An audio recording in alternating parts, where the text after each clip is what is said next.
welcome to Scorched Earth. This is going to be a mid-month reading for the sign of Sagittarius, Sun, Moon and Ascendant. It's going to be shorter than the monthly read because it only covers the last 2 weeks of May.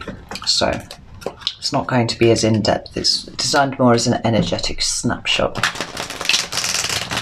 what's going on with you. So I'm going to pull 3 cards for your current energy, 3 cards for what's coming towards you, and 3 cards of advice. See if we can't ease the way for you a little.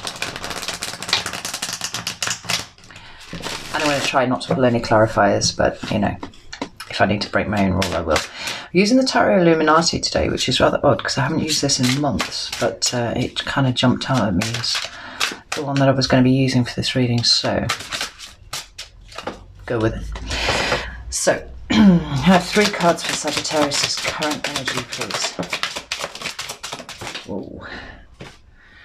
Wow, we've got the Star, Major Arcana card of Aquarius.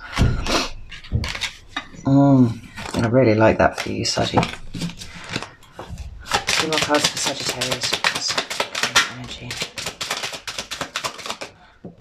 Yeah, we've got the 2 of Cups. And 1 more card for current energy. Oh. I wanted 2, and I didn't. I wanted 1, but I got 2. So there we are. We've got at the bottom of the deck the 6 of Cups, which for me is a card of the past, but specifically kind of past life relationships. And it's interesting what we've got on the table here, because what we have is the Star, as I said. We've also got the 2 of Cups there. And we've got the Princess of Pentacles and the Sun. And the Sun is the Major Arcana card of Leo. But this is really good. This is really positive energy. So, like I said, the Star is the card of Aquarius, but I don't feel like that's necessarily relevant here. And what the Star speaks about is healing and balance and all those things that Sagittarians actually in the Temperance card, you know, also kind of embody. But more than that, right, it talks about your guiding star, right? There's a sense of you feeling guided at the moment towards a particular destination or a particular person. Or even yourself. Because this character in the Star card, like she's butt naked, right? And she's pouring water into a pond. And there's a feeling of self-discovery about this that I really like. An openness of vulnerability, and it's almost like you kind of getting to know yourself more than anything else.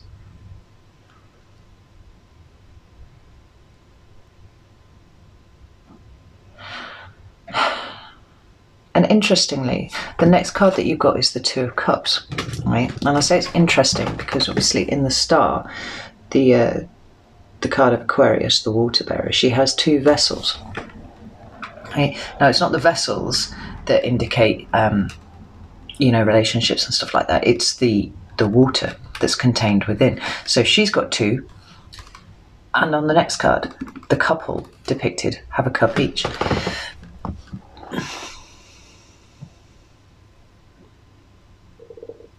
There's such a sense of peace and acceptance coming from these 2 cards, and it's quite likely that you found this with someone, right? This is because the 2 of Cups talks about a partnership of some description, and this really doesn't have to be romantic. I feel like it possibly is, but it doesn't have to be. It's just somebody that you meet who is on the same page as you, right? You maybe share a vision, because the Star card is a very visionary card, right? It's seeing off into the future. But all the blues, like, this is a very spiritual connection, right? It's very evenly matched. It's very balanced. I really like that for you, Saggy. And then the final 2 cards that we've got are the Sun and the Page of Pentacles, or Princess of Pentacles as it is in this deck. And they talk to me about, like, I'm just looking at the Sun in the back of that card there, right? There's a real sense of excitement about the future, and it's childlike, not childish or naive, but childlike, right? There's a new wonder about you, And you're genuinely excited for the future.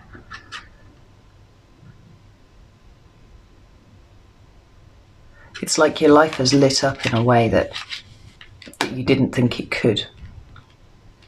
And it's possible that it's from meeting this person here. That's absolutely a thing. We could just be feeling seen. I get a real sense of you feeling seen by someone, right? In all your glory, right? Warts and all. And getting a real sense of peace from it. That's beautiful, Sagittarius. Right, let's have a look and see what's coming towards you, because it seems like things are really good for you at the moment. I really like that. You know, just as these two cards here have got this peace and this spiritual feel to them there.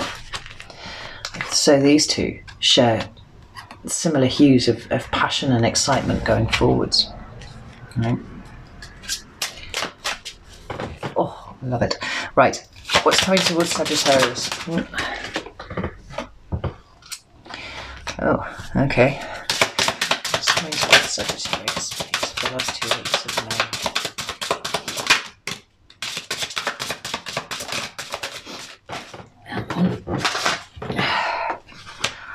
Do you know what?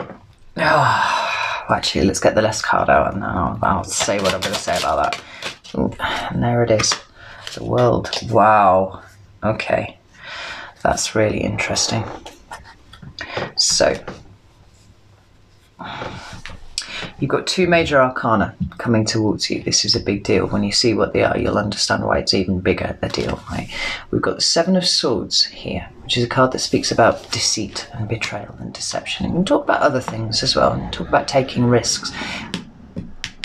But it feels deceptive to me today.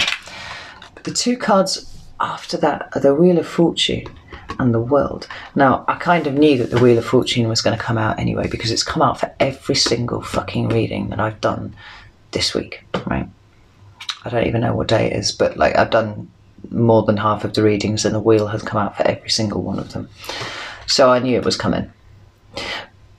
But it's kind of, I feel like its effect is exponentially increased for you because it is a card of Sagittarius, right? And it's slap bang in the center of the reading.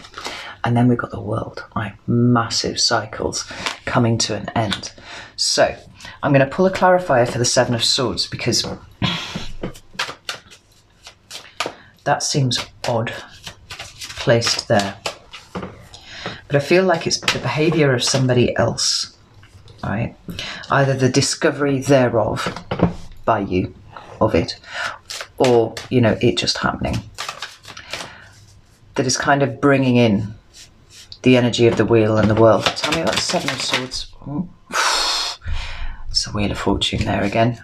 I'm not going to take it because it didn't jump, but it did show me its face. Show me the Seven of Swords, please. Why is the Seven of Swords here? Ooh, okay, right. We've got the Devil and the King of Cups. Now, the King of Cups is the card of Scorpio. You might be dealing with a Scorpio or Cancer or Pisces, right? But I don't feel like the signs are important here. This is the card of Capricorn. I feel like this is emotional manipulation. That's the first thing I heard when I turned the cards over there, right? Particularly when combined with this card here, which I've got a pretty shady feeling about, right? Often I say that you cannot really impute motive here from this card. There's something obviously is happening kind of under the radar, but certainly in the Llewellyn there's a child depicted on the card, and so I refuse to see that in a negative sense with a child on the card, because children, you know, speak of innocence and all that sort of thing, right? So that's a very, I tend to see that as a fairly noble thing, like there's a risk taking going on there, but it's for a kind of greater good. This is just deceptive, right? It feels like somebody's going to try and deprive you of something, and there's emotional manipulation involved here. Now, I seem to recall in your last reading that I did that there was elements of that too, and so if you haven't experienced it already, this is the last 2 weeks of May is when it's coming in. Because the King of Cups talks about being emotionally available, right? Being very open, being in charge of your own emotions, right? And I don't feel like this is you, right? I didn't think it as soon as the Seven of Swords turned over. I knew that that wasn't you. So to have it clarified by the Devil and the King of Cups, it's like somebody manipulating your feelings about things, right? Somebody coming from a very toxic place, a place of fear. Oh, the Devil and the King of Cups, please. Yeah, I mean, we've got the Magician. The Magician and the Devil and the King of Cups is not a nice combination at all. And Death, right? Got the Five of Cups on the bottom of that deck there. That is, and it's not you. Like, given your energy at the top here, which is absolutely beautiful, like it's just shining at me from the top of the table to this. We're back into kind of muddy energy, and this came up in the main monthly reading for you, right? This is somebody coming from a place of bitterness, right? And it's wholly emotionally manipulative, without question, right? And then we've got the Death card. Now the Death talks about transformation and endings. And it's interesting that that should come in here. And I said, if you remember a few minutes ago, that I felt like the Seven of Swords would be the kind of catalyzing event for triggering these two major arcana that are sitting further along. And there it is. Like, I feel like it's either your discovery of emotional manipulation or somebody just coming at you with it and you seeing it clearly for what it is and just being like, nah, I don't think so, you know, because you're in such a good place at the moment. So, the Wheel and the World. Now, the Wheel of Fortune, I tend to find it only comes up when the wheel is turning in your favour, right? I don't think I've ever seen it when things are taking a downward swing. And for me, it sort of acts like a checkpoint, right? It's a teaching moment often. Because we've got the 4 fixed signs depicted on here, right? We've got Leo, Taurus, Aquarius, and Scorpio, right? But they're all depicted reading, right? They're learning. It's a teaching moment. And the reason why it comes in when things are going to improve, or, you know, when stuff is shifting in your favour, is because you've paid attention to the lessons, right? So you've hit that checkpoint, hit that spot, learned the lesson, the wheel is moving. You can then kind of graduate beyond it.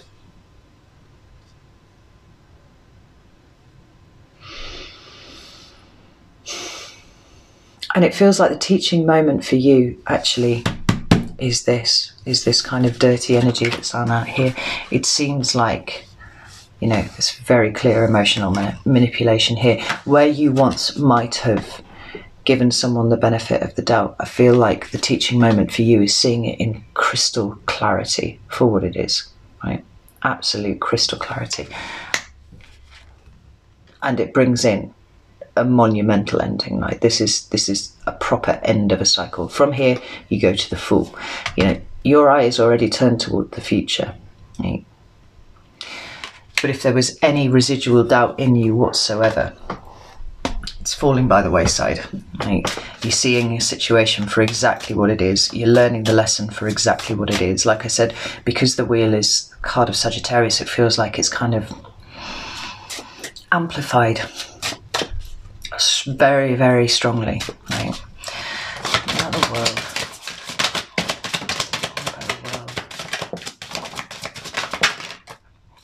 Taking those, it's all fallen. And the thing is, I think with the Death card appearing here, it's almost like this person is triggering this absolute ending for you. Because had they not manipulated or attempted to manipulate, I think that you could have kept a place open for them. Not necessarily in your heart, you know, with love or whatever. But, you know, a desire for civility and connection, maybe. But this person is just pushing it too far too far. The world. Why is the world here? I knew that card was coming up. I saw that in the meditation. It's the Five of Wands, right? Conflict. It's all kicking off, Saggy. The world. Yeah. See, the world's clarified by the Ten of Wands and the Nine of Pentacles. Like, nah, like, this is too hard. You've had enough. You're not doing it anymore, right? You are feeling empowered, right, in all senses now, in a way that you maybe weren't before, and you're kind of reaching the end of your tether. Remember that the tens are all endings, and it's come up to clarify the world. Like, you're not taking this anymore, and you are perfectly happy to do things by yourself. You don't need this person, right? Not in the way that I would suggest they seem to need you. If they're yeah. Or maybe this is just always how this person has operated and you've never seen it before. Right? It's always been manipulative. It's always been from this toxic place of fear. Right? Maybe the transformation is you just really opening your eyes to it for the first time. Let's get you some cards of advice. 3 cards of advice for Sagittarius, please.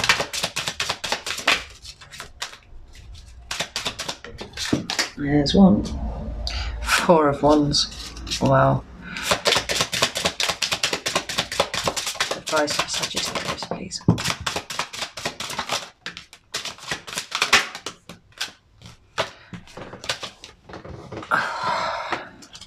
If you've never seen my videos before, I don't take them when they drop because it means I've dropped them. I like them to jump out, so we go for the jumpers every time. Advice for Sagittarius, please. There we go. Wow. Okay. Right, at the bottom of the deck, just forgot how to word for a second there. At the bottom, the shadow card is the Ace of Cups, right? That's about, it can be about new love, but I feel for you it's a renewal, and not of love for anyone else, but for yourself, right? It's talking about coming from a place of open receptivity, right? Very much what came up for you actually initially. Like, you're already there, you're at that place, but keep that front and center, you know, compassion for yourself and your fellow man and all that, but respect for yourself as well, right? Don't be dragged down, don't be pulled down, because you've got cards of new starts everywhere. You've got cards of you know, quite impressive endings too. But the 3 cards that have come out for advice are the 4 of Wands, Death, and the 2 of Pentacles, right? And I really like this for you. The 4 of Wands is, I say it's the twin flame card, but I don't really feel like that's relevant here, right? It's the card for me of home, right? And celebration. I've got a couple on there, you know, and they're happy, they're celebrating. You know? And it can be a person for you, you know, that person that feels like coming home to. Or it can be, you know, a set of circumstances. Could even be a set of people, right? But ultimately it's about celebration, right? It's about those things that make your heart sing, right? Do more of that. Right? Keep your eyes focused on what makes you happy, and let the things that don't just kind of slide away, right? They're not part of your life anymore. The other thing that the 4 of Wands talks about is it's a portal card, right? And it's interesting for me that we've got this healing energy that you are sat in at the top of the moment, you know, and this real excitement for the future. And then you've got something that's trying to pull you back down into the mud, right? And you kind of letting go of it. But it feels like you need to consciously walk through that portal, right? You need to consciously make choices for the future that involve the things that you want and not the things that you don't want, right? Avoid getting tangled in anything like that, right? And then we've got Death, right? Now, it's the card of ultimate transformation, right? But it is the card of endings too, right? You let death energy in to take away those things that don't serve you anymore. So if there is, somebody manipulative, like, you don't need that shit in your life, right? Let that slide, let that go. Don't attempt to hold on to anything when the death card appears, right? Because it's coming for a reason, right? It clears out all the old wood. Like, just as they set fire to the heather on the moors, it's to get the conditions right, get rid of all of the old heather so that the new stuff can grow, right? This is what's happening in your life at the moment. There's great transformation happening, and it's pointless to resist it. But if you can possibly bring yourself to do it, embracing it is totally the way forward. And then there's the Two of Pentacles here. Now, I've said it before, this card for me is the one that seems to vary the most between decks, right? And so to that end, it's usually quite important, right? There are a few cards like that. The differences between the depictions are so strong that they can come to mean kind of almost different things. And in some of them, somebody looks like they're in a really perilous position and they've got a stricken face and they're trying to pull off some sort of incredible acrobatic feat and only just managing it, and the strain is starting to show. Others look positively gleeful, right, that this is happening and they're managing it. Others seem to have no feeling about it at all, but like in the shadowscapes, but are pulling off this incredible feat of balance and agility. This is someone who actually looks like kind of having a lot of fun, right? There's the sea behind and it's looking very powerful and there are big waves, but they're not kind of looking stormy at all. Right? There's great symmetry on this card, and it's like, maintain your own personal balance, right? Not only that, the coins are out here and it doesn't appear to be exerting too much effort to keep them up in the air, right? In the commonplace deck, it's the coins are around this way. I tried juggling like that, it's impossible. Like this, much more comfortable, right? You're starting to get a real understanding of who you are, right? Perhaps helped in some small part by this person who's come into your life, who is, and this could be your best friend, this could be a family member, this could be a fucking work colleague, or it could be a romantic interest, right? There's just a great sense of relaxing, right? Things just becoming effortless, and you're being asked to employ that energy when this grubby energy comes to try and get you. Just keep it relaxed, keep it cool, right? Don't let the trash take itself out, is what I'm saying. So I did do an extended for the monthly, and it was very much, I think, in line with this reading here. So I'm going to put a link down to that in the description box if you want to see it. I'll have a look there. But if this is where we part ways, that's all cool, and I will see you in about a fortnight for the readings for June. Okay, take care.